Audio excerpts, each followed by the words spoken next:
आपण बघत आहात डिजिटल इंडियाचे डिजिटल न्यूज. ठाम मत मराठी न्यूज. कुसुंबा मालेगाव रोडवर भीषण अपघात. 45 वर्षीय महिलेचा जागीच मृत्यू.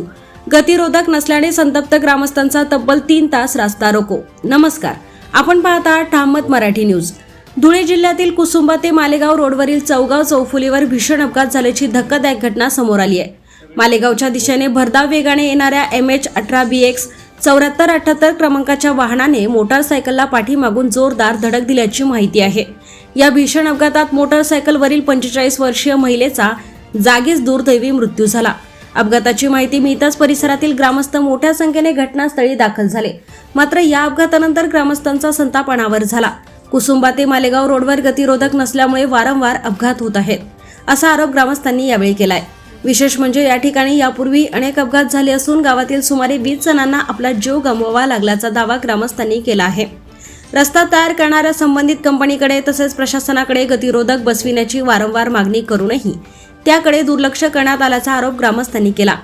याच निषेधार्थ संतप्त ग्रामस्थांनी तब्बल 3 तास रास्ता रोको आंदोलन केले. घटनेची माहिती मिळताच तालुका पोलीस ठाण्याचे पोलीस निरीक्षक धनंजय पाटील यांच्यासह पोलीस अधिकारी आणि कर्मचारी घटनास्थळी दाखल झाले. दरम्यान येत्या मंगळवारपर्यंत संबंधित कंपनीने या ठिकाणी गतिरोधक बसवावा, अन्यथा कायमस्वरूपी रस्ता बंद करून तीव्र आंदोलन छेडण्याचा इशारा माजी म्हाडा सभापती किरण शिंदे यांनी दिला आहे. या आंदोलनावेळी सरपंच प्रमोद बागले, कमलाकर गर्दे, रवींद्र शिरसाट, कुणाल शिंदे, गणेश गवळी, दिगंबर गवळी, दीपक शिंदे, राष्ट्रवादी काँग्रेस शरदचंद्र पवार गटाचे तालुकाध्यक्ष विनोद बच्छाव, भैया खैरनार, भिका सूर्यवंशी यांच्यासह मोठ्या संख्येने ग्रामस्थ उपस्थित होते. एकीकडे अपघातात महिलेचा दुर्दैवी मृत्यू तर दुसरीकडे वारंवार होणाऱ्या अपघातांमुळे ग्रामस्थांचा संताप. आता तरी प्रशासन आणि संबंधित कंपनी या गंभीर प्रश्नाची दखल घेणार का? चौगाव चौफुलीवर गतिरोधक बसणार का की आणखीन एखाद्या जीवाच्या बळीची प्रशासन वाट पाहणार? याकडे आता संपूर्ण ग्रामस्थांचे लक्ष लागले आहे. ठामत मराठी न्यूजसाठी जब्बर सिंग राजपूत. चौगाव गोताने रस्त्यावरच्या चौफुलीवर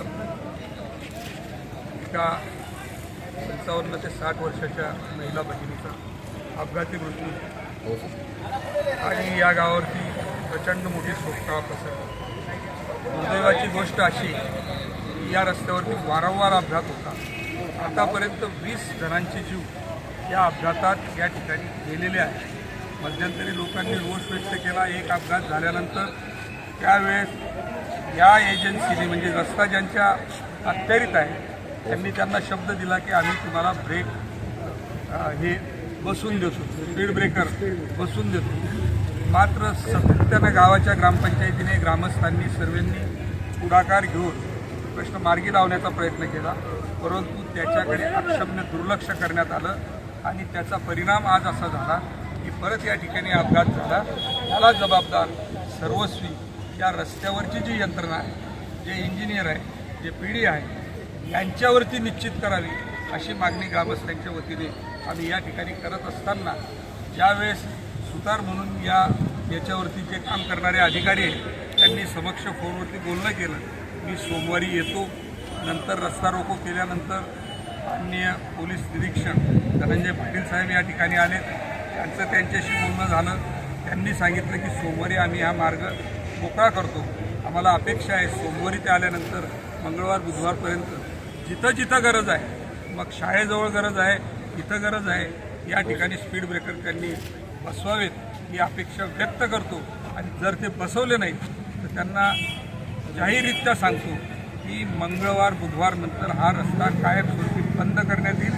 भलेही तुम्ही माझ्यावरती गुन्हा दाखल केला त्याचा फरक मला पडणार नाही, परंतु हा प्रश्न सोडवल्याशिवाय आम्ही आणि सर्व ग्रामस्थ, चौगाव असेल, बुडाणे असेल, कुसुंबा असेल, हे सर्व हे यासाठी तत्परतेने आज ग्रामस्थांनी सर्वांच्या आव्हानाला प्रतिसाद दिला आणि रस्ता मोकळा केला.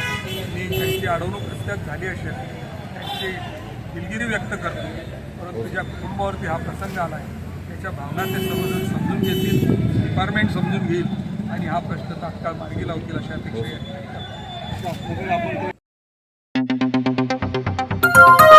आपण बघत आहात डिजिटल इंडियाचे डिजिटल न्यूज.